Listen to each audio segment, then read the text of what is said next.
Hey all, Pay Marine here with another status report. It's the end of the month. It is the 27th of September, and got a decent amount to go over, but I'm going to try to make this quick, short, and sweet. But yeah, so it's already, like I said, the end of September. It's crazy. I feel this has just been a crazy year. Um, and it's already September. I can't believe it. It's like already we're going to the last 3 months of the year, and it's almost 2021, and it will be here before I know it. So, yeah.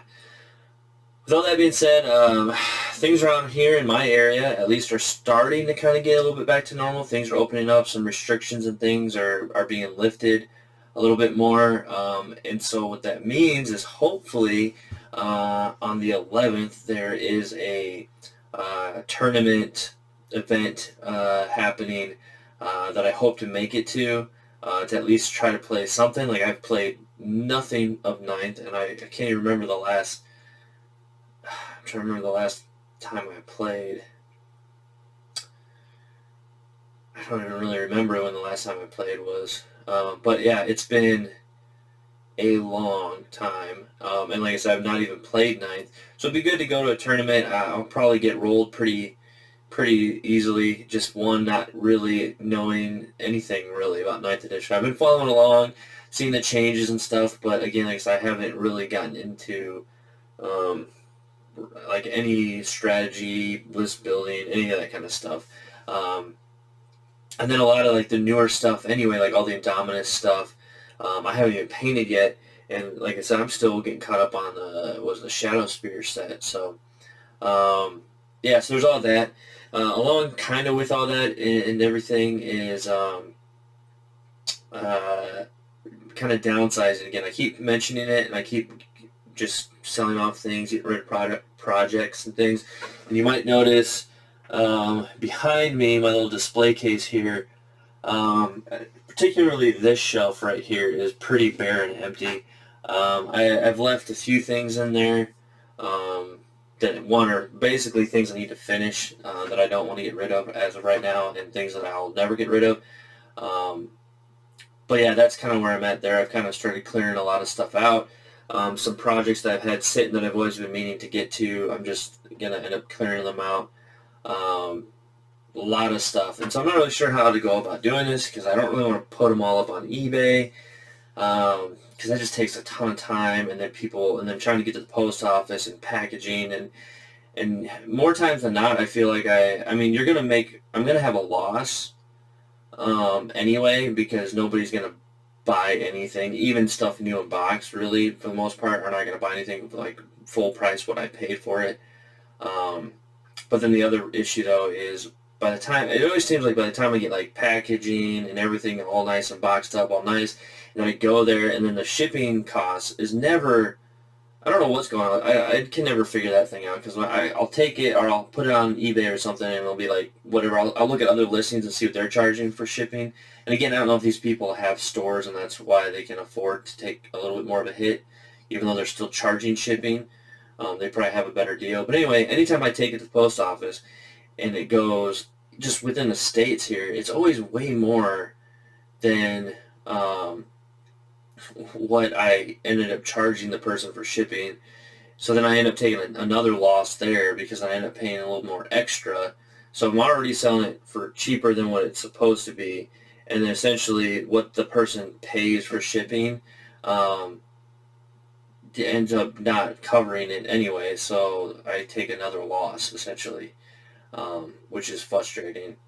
And aside from that, then the other thing is just trying to like list it locally in local marketplaces and stuff. And like I could put everything out on a big table and just take a picture, but then the problem is there's so much of it to try to list it, and then try to put prices that I would want because everybody's going to try to come in there and just lowball you and stuff. So I'm not sure how I'm going to do this yet. Ideally, I'd like to do it locally, but I don't know. I mean, even setting up kind of like a garage yard sale kind of a thing, but that would be kind of, especially with everything going on now, I don't want a bunch of people that I don't know necessarily coming to my home with mask or not a mask, and just exposing myself and my family to um, all of that essentially.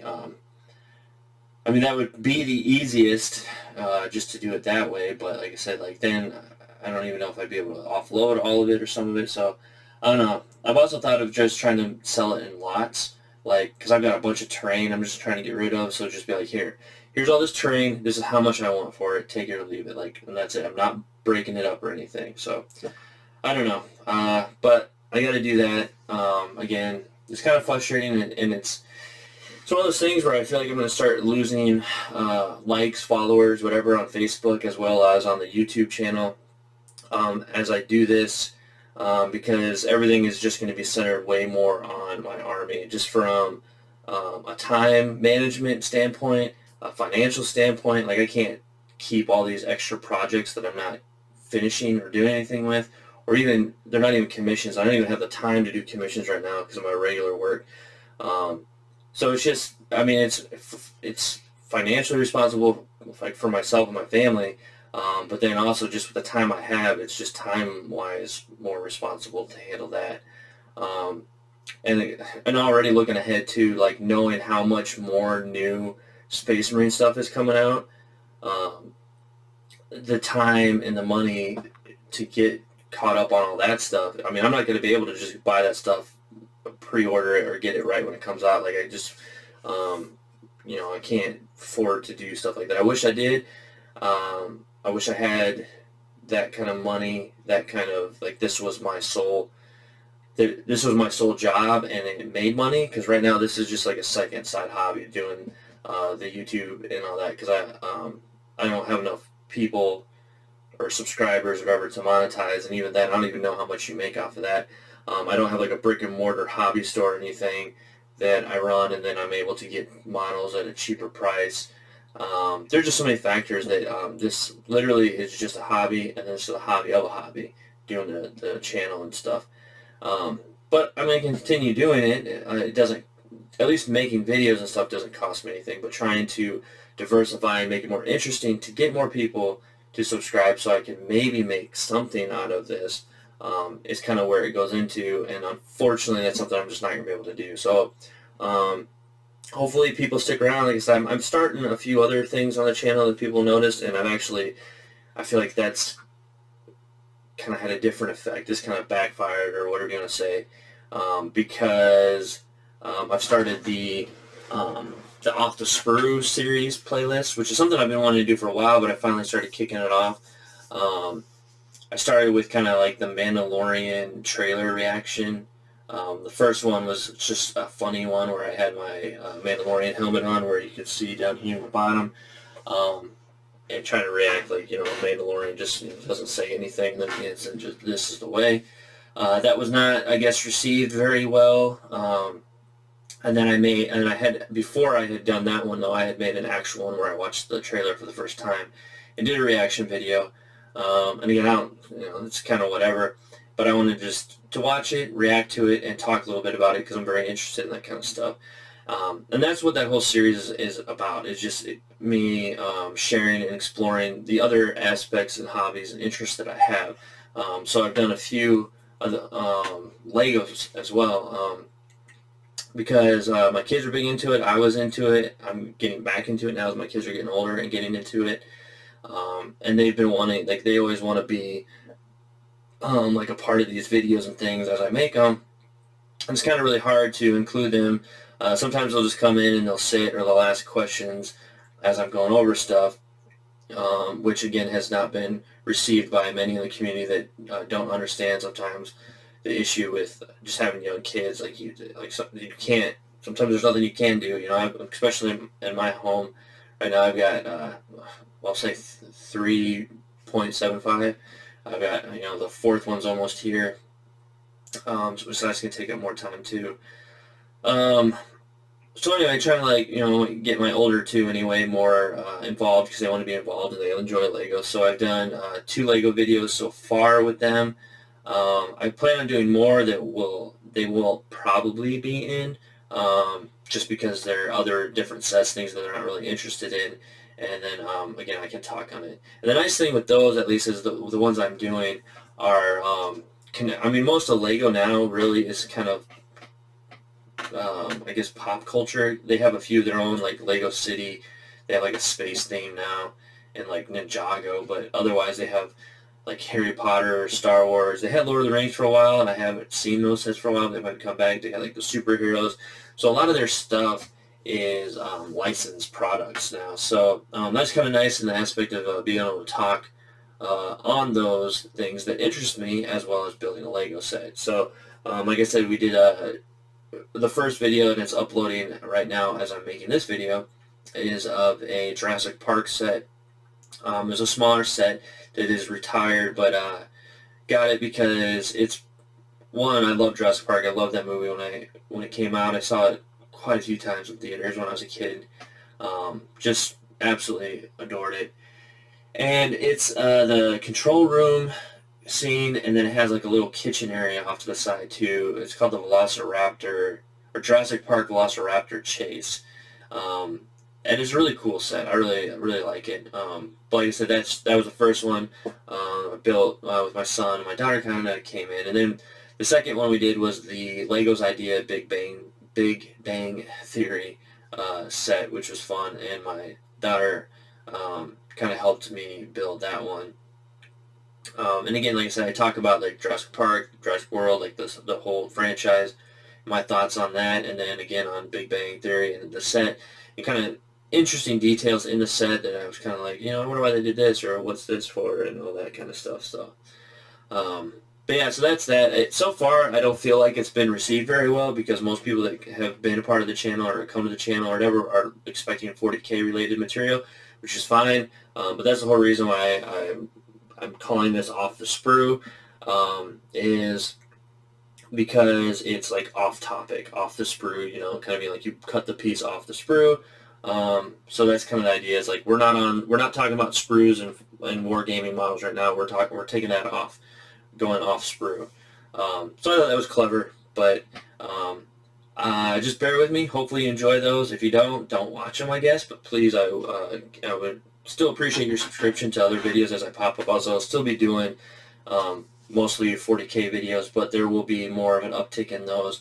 And a lot of that also has to do with the fact that going away, or not going away, but consolidating my projects more onto just my personal army until I can kind of get things caught up, and things are more just stable time-wise, financially, all that stuff.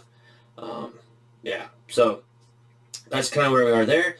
And then the final thing I want to talk about is the third quarter forged in plastic is coming to an end. The final judging and everything has been completed. I'm just putting together the video, and then we'll announce who the winner was of the third quarter, where they'll receive a $100 US or equivalent currency balance GW gift voucher. And then the fourth quarter challenge will be announced, and then entries will be waiting, and then once I get those entries in, we'll see who makes it on to the next round for the final challenge for the fourth quarter, and then we'll have our four-quarter champions, who will then go into a grand champion at the end of the year to be crowned the 2020 Forged in Plastic Grand Champion, where they will receive a good number of prizes, actually. I've started kind of going through and seeing what I want to do, something a little special. It's going to have another $100 gift voucher, but then it's going to include a few other additional prizes that are actual physical prizes that I'll have to mail to the person. So at the end, whoever wins each quarter, they got 100, at least, or like I said, currency equivalency, which currently the other two quarters right now are both UK champions. We haven't had anyone from the US win. And the third, I'm trying to remember, I think 2 out of the 3 people that are in the final are from the UK, so there's a good chance that we're going to have 3 quarters all UK representation, and nobody from any, obviously, the US or other countries right now. So pretty dominated right now by the UK. So we'll see what this third quarter will end up being, and then the fourth quarter will come out, and we'll do that. And then the Grand Champion finale at the end of the year with our four quarter champions coming back to participate and a chance to get another $100. And like I said, I'm going to save the prize until I announce the challenge at the end of the year here. So look for that to come. It's pretty exciting. So, and aside from that, I think the only thing you'll probably see here coming up, I'm probably actually going to film it right after this, is the I am a war gamer video. I've seen those pop up quite a bit where people, it's kind of like any of those kind of virtual or viral challenges where they're like, oh, it's the ice bucket challenge, Drew Ray's awareness on this, or it's the whatever. So it's kind of in the same vein of that, except people are nominating other YouTube channels and stuff, and basically the challenge, or whatever you want to call it, is to nominate others, but then to explain how you got into wargaming, why are you a wargamer, and then to share any tips or anything on starting and creating a YouTube channel. So I'm going to do that. I was not nominated by anybody, but I thought it was a cool, fun thing to do, so I wanted to do it anyway. I assume the reason why I wasn't nominated by anybody is because nobody really, I'm a small channel. I only got, at the making of this, only a little bit over 500 subscriptions. My Facebook is pretty huge, but I think it's a lot easier to follow things on Facebook. My Instagram is almost to 1,000 followers. But it's, like I said, it's just a lot easier to follow. Instagram's pretty easy. You can follow somebody every once in a while, their thing pops up. And on Facebook, same thing. But yeah, I don't really have a huge YouTube following right now. Hopefully that increases over time. But it is what it is. Don't have a huge following, and also I've tried to reach out, and I've gotten in contact with a few other YouTubers to work, like especially with being guest judges and stuff for the Forged in Plastic. But as far as any real collaboration or building any friendships there, I really haven't had a ton of luck there. So, or I don't know necessarily luck, but just haven't really had any super connections there. And I think part of it too is, again, there's just a lot of things about this whole operation that I would like to get better. Like, obviously, I would love to have a better camera. I had bought this camera that I'm currently using. As you can see down in the bottom corner, it says Logi, I don't even know how you say it. But then at the camera itself, it says Logitech or Logitech. And it was supposed to be like a Ultra HD camera and all that, but it's kind of let me down. I could say the lighting and everything, but even in different lighting and stuff I've tried, it's just not been performing like I would hope it to. So that's one thing like that. There's a pretty decent echo in here. I used to have a little bit of foam on the wall behind the screen here that you can't see, but I originally had some foam up and some things, and it did help with some of the absorption of the echo. And I know there's some kind of, there's like another device that you can kind of get that goes from in between the microphone and the computer that helps cut echo.